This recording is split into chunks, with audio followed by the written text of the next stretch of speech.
Bismillahirrahmanirrahim. Assalamualaikum warahmatullahi wabarakatuh. Well, my student, welcome again to chapter 6, Understanding Argument. In this chapter, we would like to study several topics.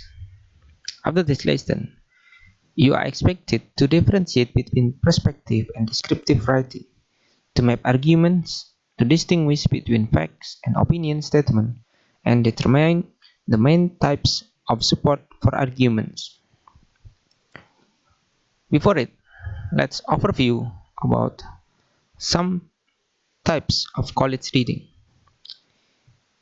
You have ever read in a library about textbook, literature and narrative, essays, newspaper articles, editorial, and research studies. When you are reading those, to make easier to understand, when you are reading, please answer this question. Why is the topic important? Who wrote the essay? Where was it published? What is the author thesis? What is the author purpose? What type of support does the author include to pick up the thesis? How does the information of the essay affect your understanding of other information about the topic? And the last, could the essay be biased as the result of who the writer is or where the essay was published? Let's go on to prescriptive versus descriptive writing. To talk about prescriptive, when the author purpose is to persuade the reader to accept a particular position about an issue or to move the reader to a particular action, then the author gives the reader a prescription to speak. It's called by prescriptive writing. You can recognize prescriptive writing from the use of phrases such as we should, we ought to, we need to, and so on. On the contrary, when the author presents information about an issue without taking a particular side, he just presents the facts and no personal opinion about the fact. It's called by descriptive writing. Descriptive or informative writing is used in newspaper article or research study. To summarize, prescriptive writing is similar to persuasive writing, and then descriptive writing is similar to informative writing. Here is the background to make you understand to differentiate between persuasive and descriptive writing. In informative or writing, the topic is followed by main idea and supporting details, while in persuasive, the issue is followed by point of view and supporting arguments. Let's see from the aspect. In prescriptive writing, the author purpose is to persuade or prescribe.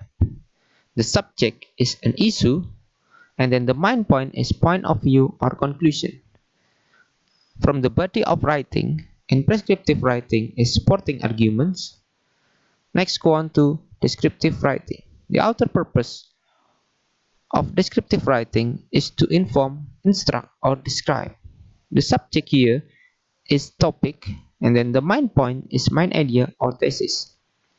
And then the body of writing of descriptive writing is supporting details. Let's go on to mapping arguments. To be a critical reader and thinker, you need to develop skills to read and understand argument. In argument, the author's paramount purpose is always to persuade. And then the author's secondary purpose may be to inform or entertain.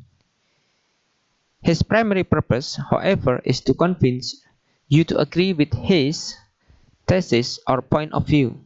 In arguments, the point of view has to do with the side of the author takes on the issue or what the topic of the argument is.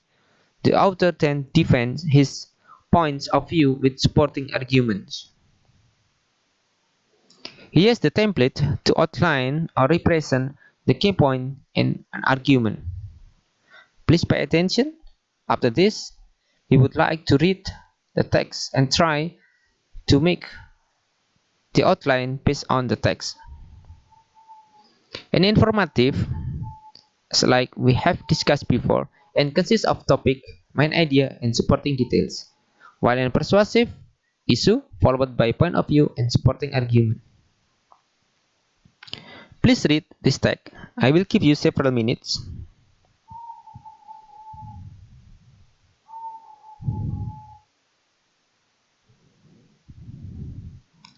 Innocent Project case profiles by the staff of Innocent Project. There have been 205 post-conviction DNA exoneration in United States history. These stories are becoming more familiar as more innocent people gain their freedom through post-conviction testing. They are not proof, however, that our system is righting itself. The common themes that run through these cases, from global problems like poverty and racial issues to criminal justice issues like eyewitness misidentification, corrupt scientists, overzealous police and prosecutors, and inept defense counsels, cannot be ignored and continue to plague our criminal justice system. 15 people had been sentenced to death before DNA proved their innocence and led to their release. The average sentence served by DNA exonerees has been 12 years. About 70% of these exonerated by DNA testing are members of minority groups, and over 35% of the cases profiled here, the actual perpetrator has been identified by DNA testing.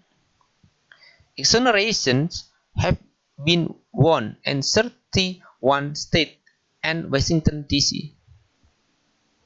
Okay, please try to make a map like the previous template. Yeah, it's like here. Let's back again to the text. Okay, can you find it? Okay, would like to give the answer based on the template.